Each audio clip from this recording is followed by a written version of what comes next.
What's going on? Showtime here, episode 11. We're off and rolling. Man, Milwaukee, it is winter time. This morning I got up, I think it was like 10 degrees, 20 degrees, something like that, somewhere in there. And getting home today, it's from school, it's 25 degrees. It's pretty cold. Filmed some Giannis stuff last night that, maybe you'll enjoy that. Gonna get into a pour later in this video. Just want you to know, I appreciate you. I hope you had a great Thanksgiving. I hope you're able to spend it with your loved ones. And, Christmas right around the corner. But more importantly, next week is my birthday. So I don't know what we're going to do, but we're going to do something pretty cool. But just know I appreciate you. I think we're up over 140 subscribers now. So we're rolling. Appreciate y'all. Like, subscribe, shoot me a DM. Let's collaborate. Let's work. Appreciate you all. For real. Have a good one. What's going on? We're going to take a look at three Zoom Freak Giannis shoes that I am a big fan of, and then we'll kind of talk a little bit about what's going on with the big guy. But we will start with before he had his signature shoe, they released the Nike Zoom Live. Now, the only indication that this is his sneaker is that 34 there on the back. But what's cool about this is there were three pairs that released in a pack at House of Hoops and Foot Locker.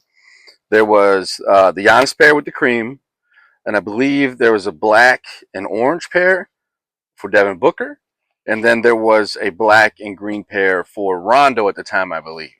Now, this is pre Zoom Freak 1, pre Zoom Freak 2, all of his line. So what was kind of cool at that time was seeing him kind of break out those team models and stuff like this. And a lot of people either wore them out, right? And then they're just gone, or they're sitting in somebody's basement like myself.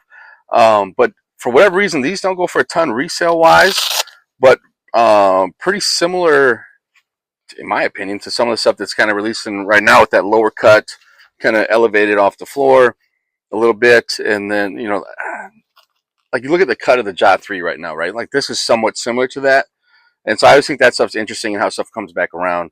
And then with that synthetic upper that we saw, especially around this time, I want to say this was like 14, 15 maybe. It might even be before that. But I don't know on the year on that one. But always cool to see them. And Nike used to really do a lot of that stuff with those signatures, and House of Hoops were pumping out PEs and player colorways, and that's kind of died down a bit. Maybe because there's so many releases and that things of that nature. But the second pair, number 2 for me, and this is just humor me, the Giannis Zoom Freak 1 Soul Glow.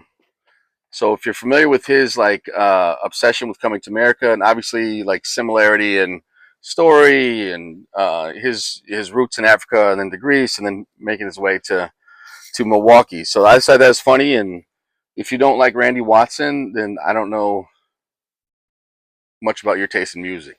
So this one for me, I always thought it was funny. The colors are good. It's bright. It's loud. I don't see these around a lot.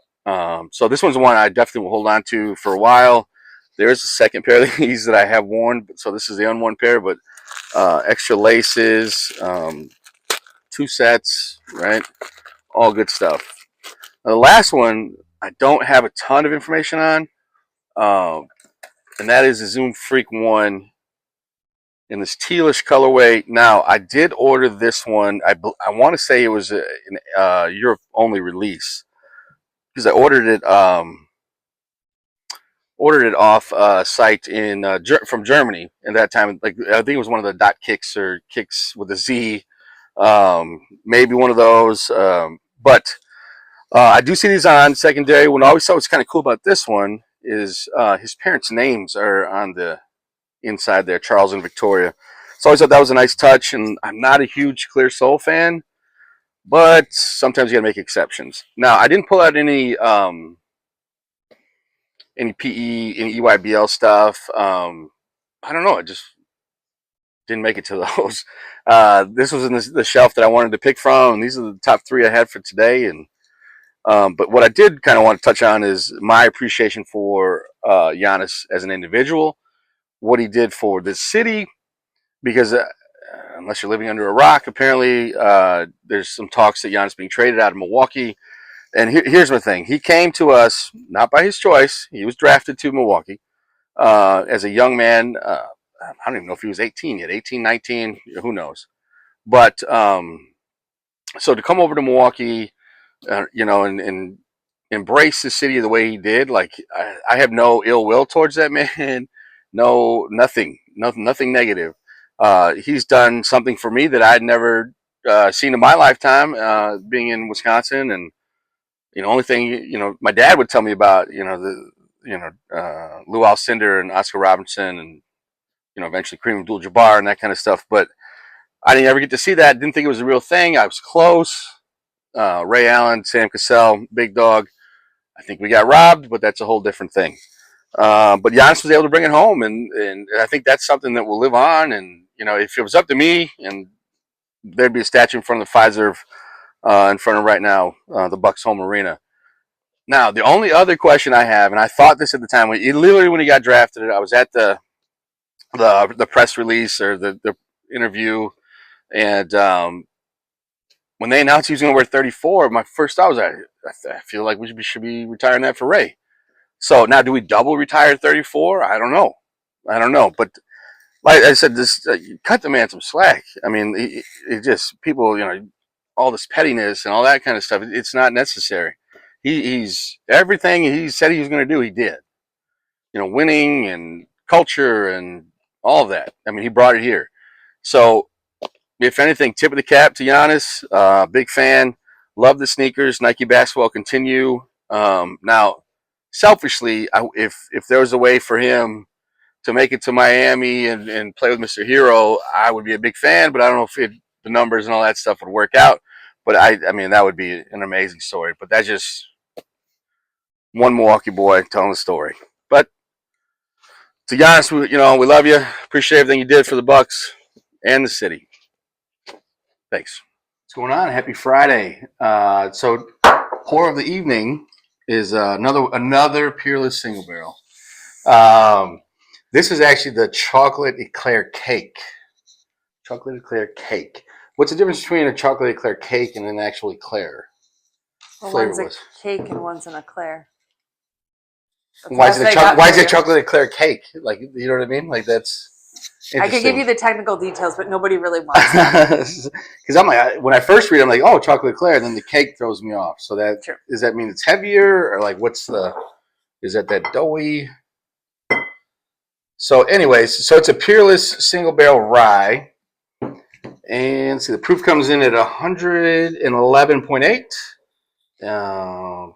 So this is for us. This once again is a distiller's single barrel selection. It's that chocolate eclair, so you can get that sticker in there, hopefully. So let's give it a swig and let me know what you think. And this is one of our favorites. So